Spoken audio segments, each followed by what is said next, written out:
I'm here today with Okko of Horizon Ignited to talk about Towards the Dying Lands, out July 1st on Nuclear Blast. We've known each other for a long time, but it's our first time chatting on video and chatting on the channel. So how's it going? It's going very well, thank you. And very excited to be here on this channel on an interview for the first time. So let me ask you this. I've known you for a long time. I've known the band for a long time, way before you guys got signed to Nuclear Blast. So my first question to you is, how did that relationship start? Who approached who? It happened through our management. Our manager, Maurizio Iacono from Cataclysm, is our manager. So he contacted Nuclear Blast, and since they've been working together for years now, I'm not quite sure how many years, but like very long time. Either ways, it was kind of the icebreaker. We did approach many labels before on our own, but none of that worked out because everybody wants to talk with a manager or something. So just working by ourselves didn't quite work out. So I'm glad that there's a middleman now who gets things done. You know, Maurizio is an incredible guy. Not only he's busy with his band, he has a solo project coming out. Yeah. And he manages so many bands. Like, this guy must have an insane schedule. And I'm happy that he's working with you guys. Yeah, me too. And I've been wondering about that myself as well. Like, where does he find the time for everything that he's doing? But it works out. Yeah, it works out perfectly. When you look at this record, how much growth do you see in this album? Not just growth in terms of what the band is doing, but even your own personal growth. There's a lot of growth. Yeah, the first album that we did, we released it in 2019.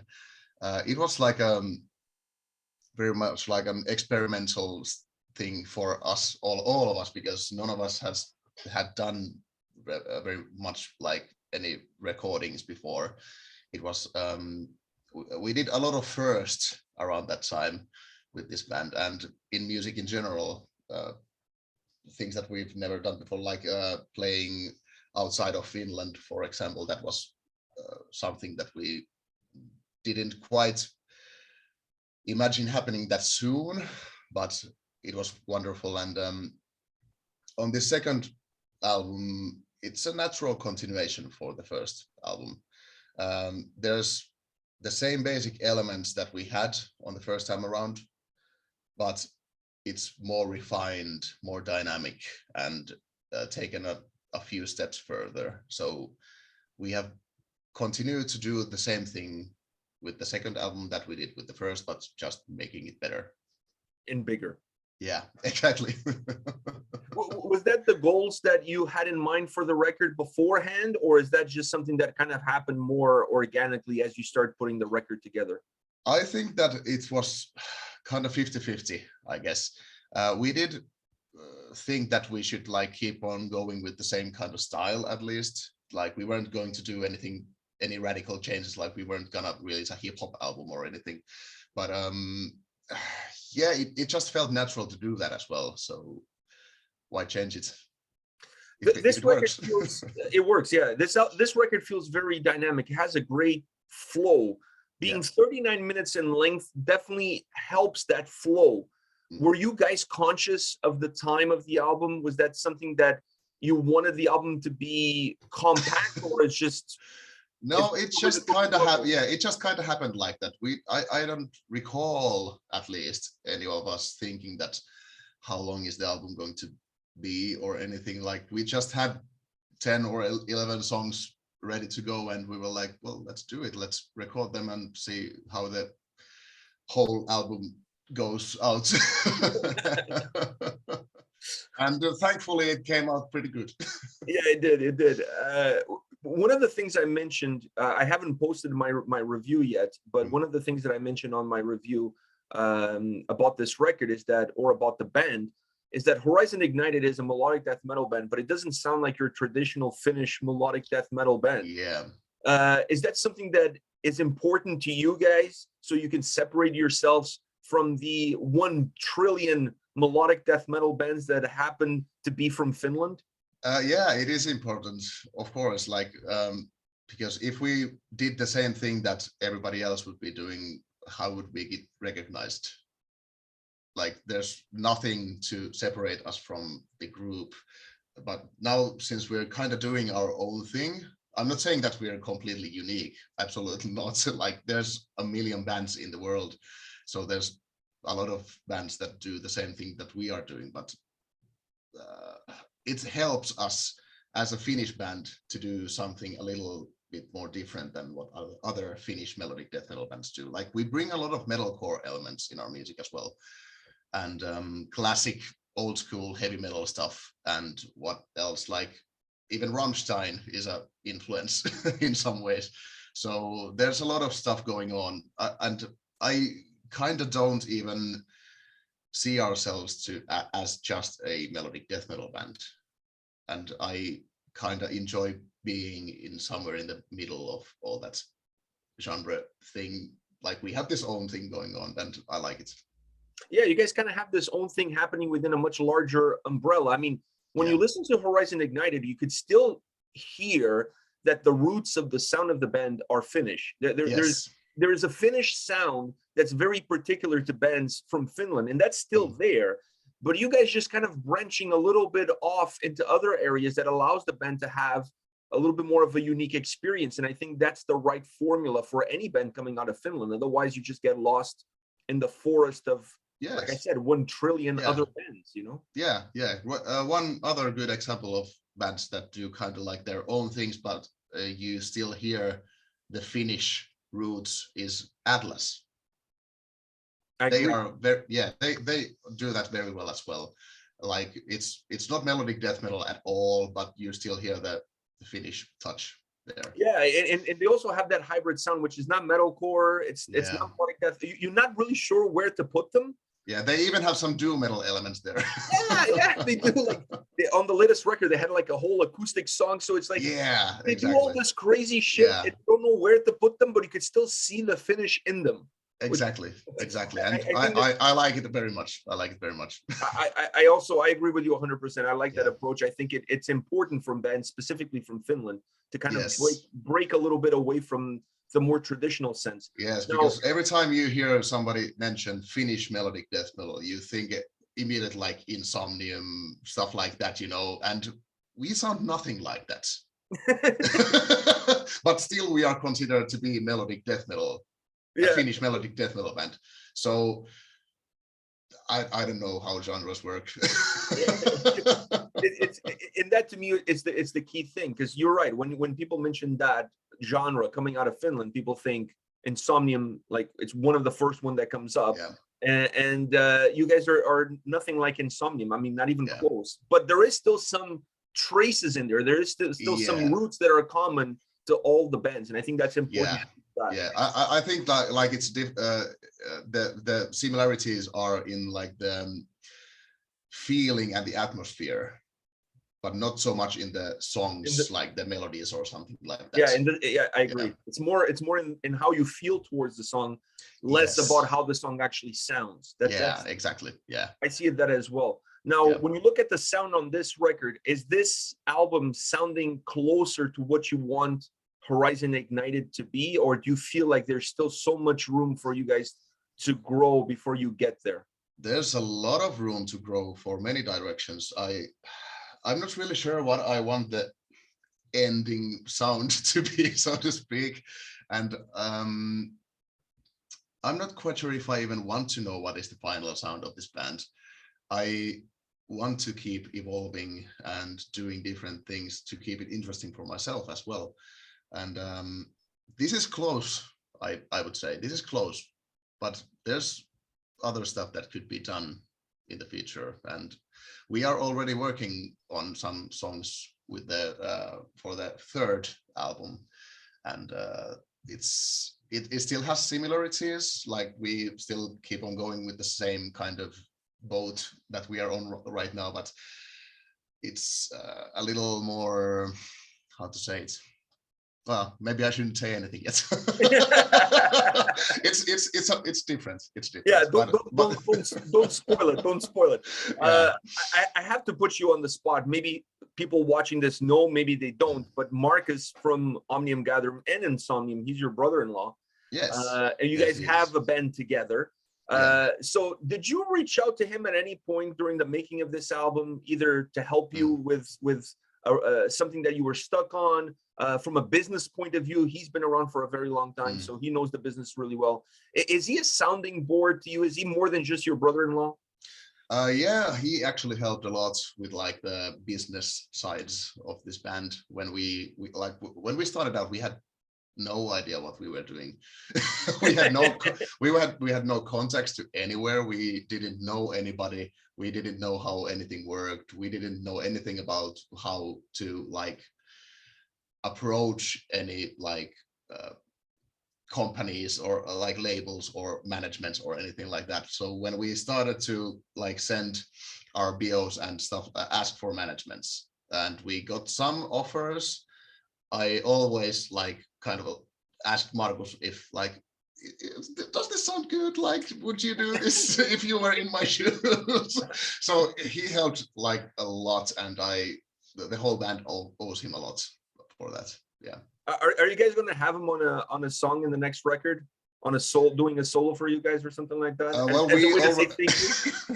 we already played that card because he played the solo on Towards the Dying Lands, the title track.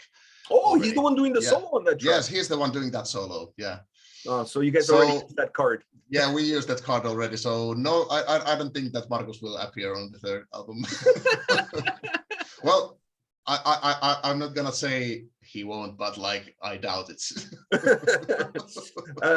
One of the great elements that I really love about the sound of this band is the keyboards, because I don't feel like you guys overuse it to the point where it becomes a little bit repetitive or predictable even. Yeah. You guys use it really well. What is your goal when it comes to the keyboard sound? What are you trying to add, and what are you trying to get from it? The keyboards are an element in our songs that like holds the basic foundations together. It helps to enhance the sound. It's never on like the leading parts.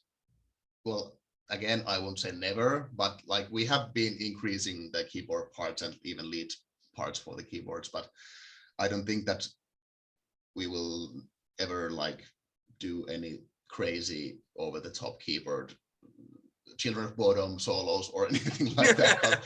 Yeah, Miska is a great keyboard player for us because he knows when to like pull back a little, you know, and he finds great sounds for the keyboards and great, like everything works for him. And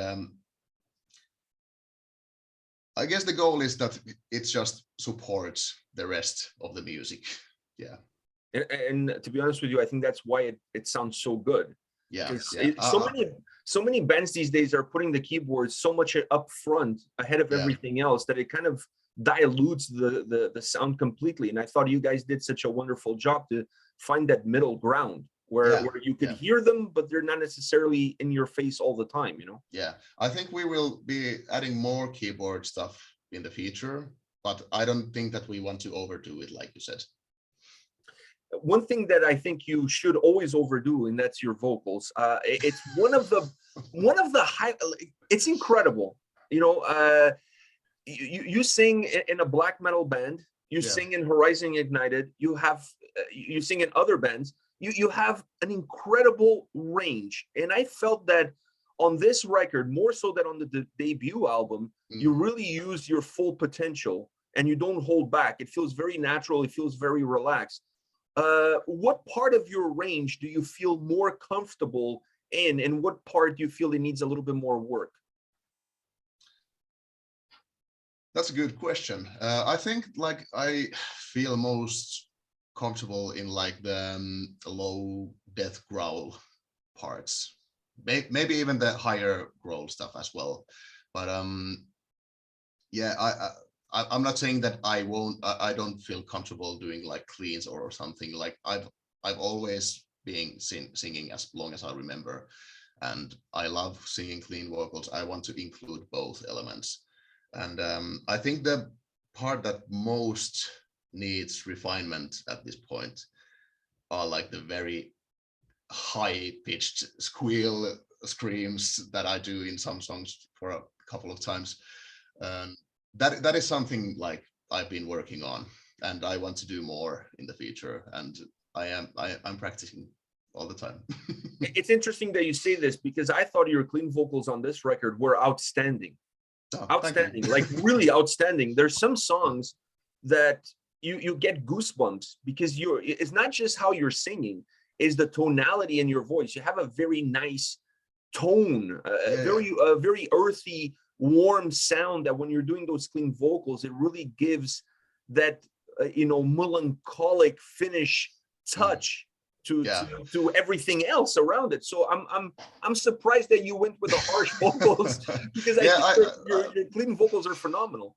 I don't know, maybe I've been putting more work into the death melodic roles, so that kind of comes more natural, I guess. I don't know, like I'm trying to include death growls everywhere I can, basically. But if it doesn't work out, then I just, well, let's sing cleanly then. You mentioned doing some work. Do you take classes? Is there something that you do to develop your instrument, which is your voice? Yeah, I just practice by myself basically all the time. I am following on YouTube this vocal challenge, Extreme Vocal Institute. It's a great YouTube channel. He has a lot of like great tips for death metal growls and like different styles and techniques. So it's been helping me a lot, and shout out to that channel. Wow, you're taking lessons from YouTube. That's amazing. Look at the I'm not paying for any lessons, but I'm thinking that maybe I should start doing it at some point, because I've been ripping off people so much. Maybe I should be starting to pay back a little. Hey, whatever works, man. Whatever works, just keep doing exactly. it. Just keep doing it. I got one last question for you, and that is that you guys have an album coming out, and then you're going to be on tour with none other than Hypocrisy across Europe. How excited are you guys? I mean, this is a great time to be alive if you're a member of Horizon Ignited. Yeah. I'm very excited. I know that everybody else in the band is as well. But I think for me, it's a little bit more special than the others, because I've been listening to Hypocrisy for like years, and I'm a huge fan of them. So it's very much a dream come true to go and tour with them, as well as Septic Flesh and the Agonists, who I love as well. So I couldn't be more happier. Maybe if I get to tour with Opeth at some point, then I would be the most happiest ever. I thought you were going to say Behemoth. No, yeah. I love Behemoth as well. I would love to do a tour with them, even though they're not quite the same genre as us. But like, yeah, Opeth is that's band. That's your like Mount Olympus. Yeah, exactly. Yeah, like if everything else starts to sound bad at some point, Opeth never fails. I'll make sure I'll talk to my friends in the Agonist. They're from Canada. I'll talk to them. I'll make sure they treat you guys nicely on that tour. Oh, and, I've been in contact with the drummers, Simon, already. Simon, great group. Yeah, and if I remember correctly, Marcus as well told him not to mess with me too much. To play nice. Yeah, you're going to be surrounded by some great bands, and more important, by great people. Yes, exactly. The folks from Septic Flesh are amazing people. The folks from Agonist are all amazing people. And the folks from Hypocrisy, they were here very recently. They're super nice. They have a nice crew. They're nice people as well. So I think you guys are going to be welcome with open arms into a massive, massive European tour. So you guys can get that first taste. Yeah, and I'm looking forward to that very much. All right, man. Thank you very much for your time today. Best of luck with this release on July 1st on Nuclear Blast. Thank you for taking the time, and enjoy your holidays. Yeah, and you have a great day. Take care, man.